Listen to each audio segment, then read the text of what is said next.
Okay, so Brighter Tomorrow's Play Therapy, The Art of the Relationship, Dr. Landis, Chapter 5, Child-Centered Play Therapy.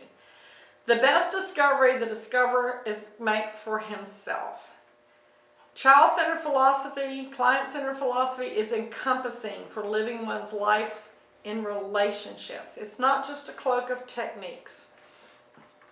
Children write their own stories, they color their own world, they dance to their own rhythm. That concept should be applied to clients across the board. Release the interdirectional, constructive, forward-moving, creative, self-healing power in clients in the playroom is the philosophy we need to endorse. Personality theory. There should be some intellectual knowledge or important information, expert information the therapist brings. We bring expertise around the product of counseling.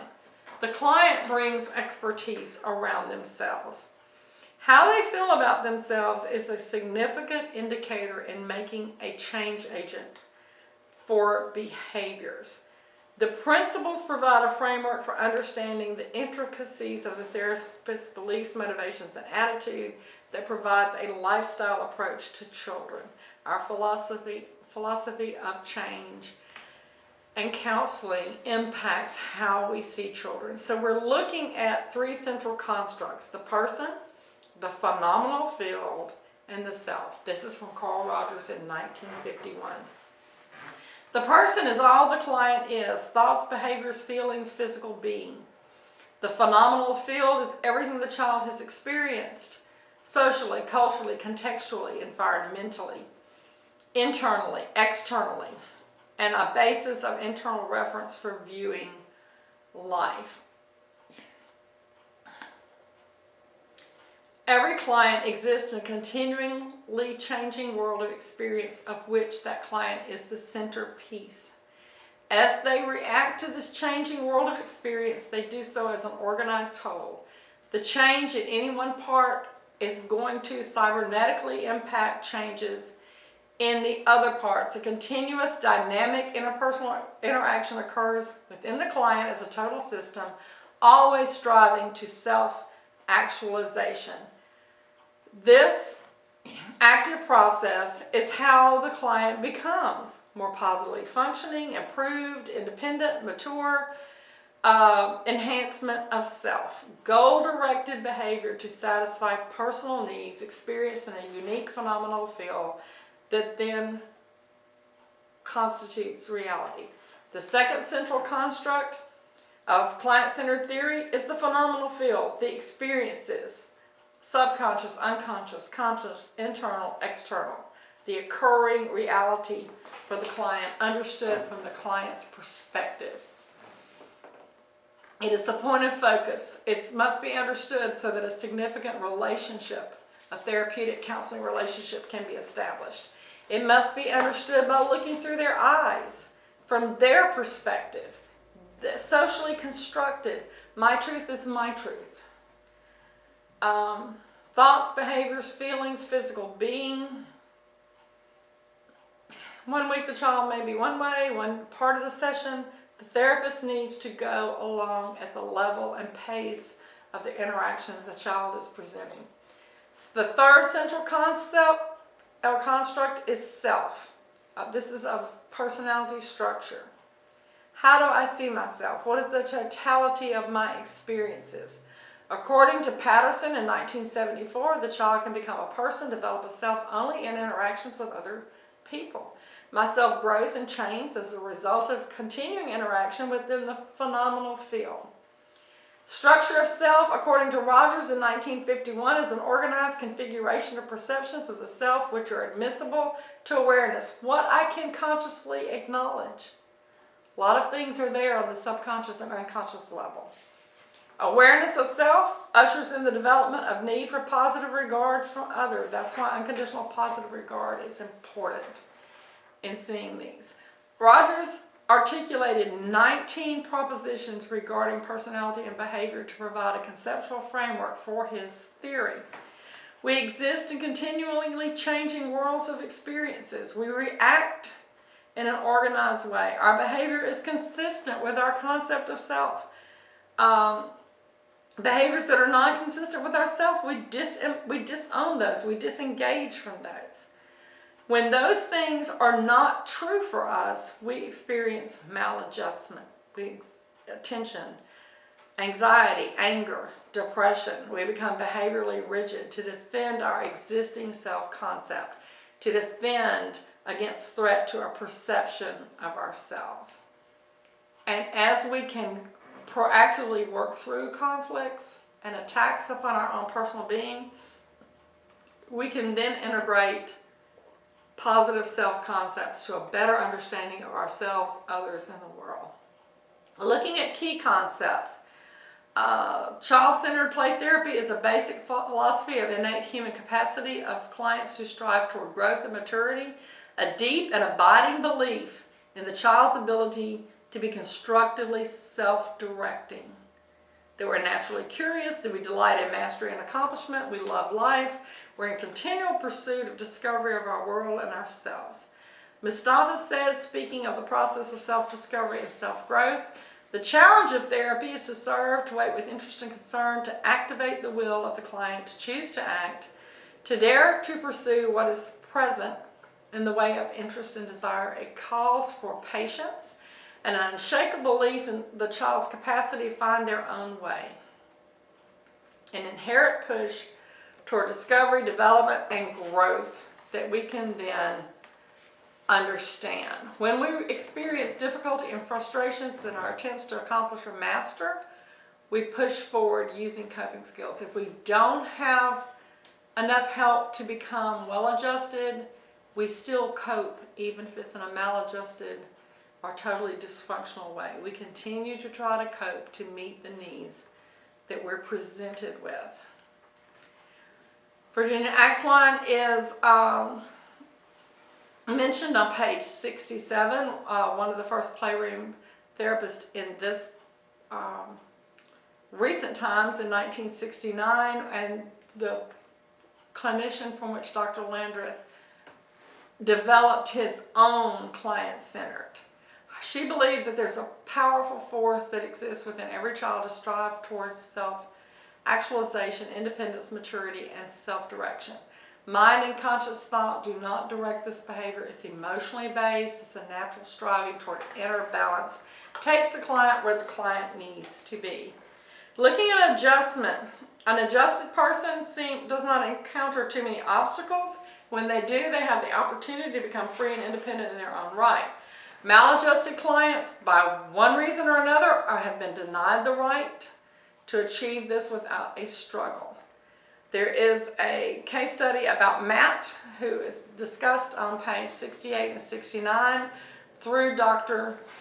Axline. Looking at page 70 for therapeutic conditions for growth, a forward-moving actualizing tendency described as a central tenet by Rogers in 1980. Individuals have within themselves vast resources for self-understanding and altering their concepts, their self-concept, basic attitudes, self-directed behaviors. Those resources can be tapped through play therapy in a definable climate of facilitative psychological attitudes provided by the therapist, working with the client, being real, genuineness, immediacy, authenticity. Immediacy, you and me, here and now. Authenticity and genuineness. I am who I am, you're who you are, we're going to find a way to be together. It's an attitude toward living life and interacting with clients. Unconditional positive regard for your client. Warmth, empathy, acceptance. These are common factors that are important if we're going to develop a proper climate for change and a good, sound, clinical, therapeutic relationship. Warm, caring, and acceptance, where it's a place free to be me, a place free to be you. Non-acceptance and judgmentalness, as Rogers pointed out in 1977, has a great deal to do with how clients have become maladjusted. The playroom is supposed to be a place where they can be and think and do what and who they are, as long as the limits are set for safety. for the therapist, for the process, the profession, and the client. Another case study is presented on page 74 and 75. Sensitive understanding is more about empathy. Now, sympathy is I feel sorry for you. Empathy is I feel what you feel. I'm trying to understand your viewpoint coming from where you are coming from. The story of the Little Prince from 1943 is talked about on page 76. That where the fox is saying to the little boy, if you teach me to eat bread, I'm no longer a fox. Because I'm a meat eater. And that's who I am. So it's learning to understand who and what we are with a full commitment of self to the relationship to the world. The attitude of the therapist is to sense as deeply as possible the experience the child is presenting at the moment and to accept it as fully as possible as an intuitive, empathic response within itself sufficient for the moment. The therapist is not there to make it better. Sometimes it can't be better. To make it go away, to reassure a child, but to allow the child a safe place to experience unspeakable tragedies and irreversible losses.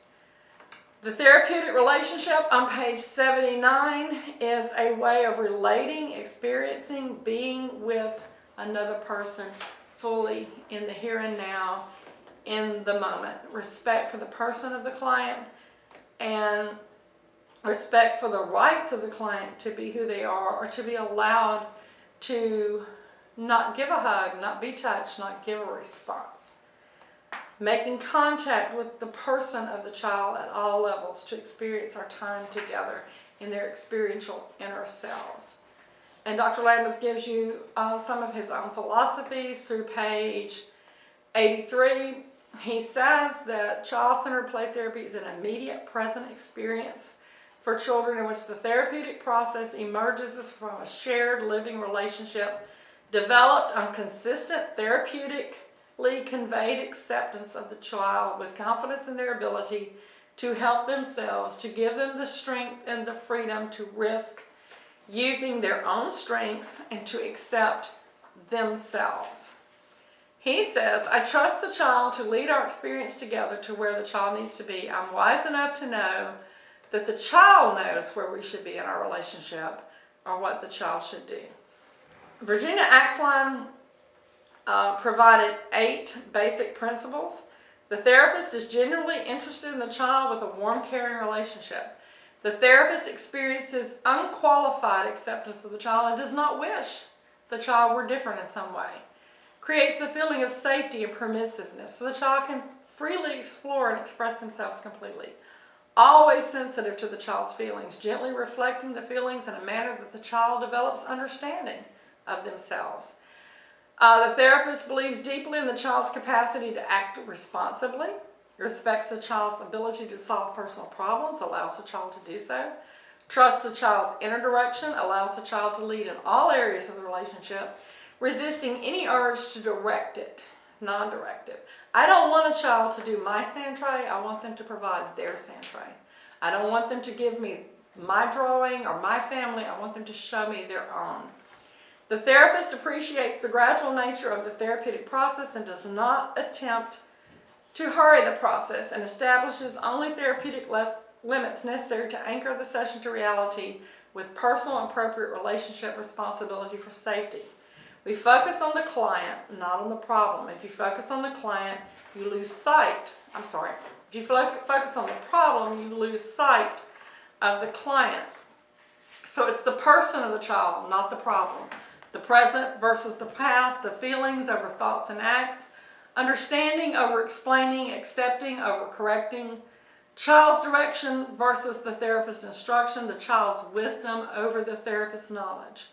The therapeutic dimensions in the play-therapy relationship is belief, respect, acceptance of the child, hearing the inner child, accepting the child's will, focusing on the child's needs, freedom for the child to set their own direction, opportunity to make choices, respect for boundaries, and patience with the process. General objectives of child-centered play therapy are consistent with the child's inner self-directed striving toward self-actualization, to develop a more positive self-concept, assume greater responsibility for their acts, become more self-directing and self-accepting and self-reliant, engage in self-determined decision-making, experiencing a feeling of control, sensitive to the process of coping, an internal source of evaluation, and more trusting of self. What children learn in play therapy?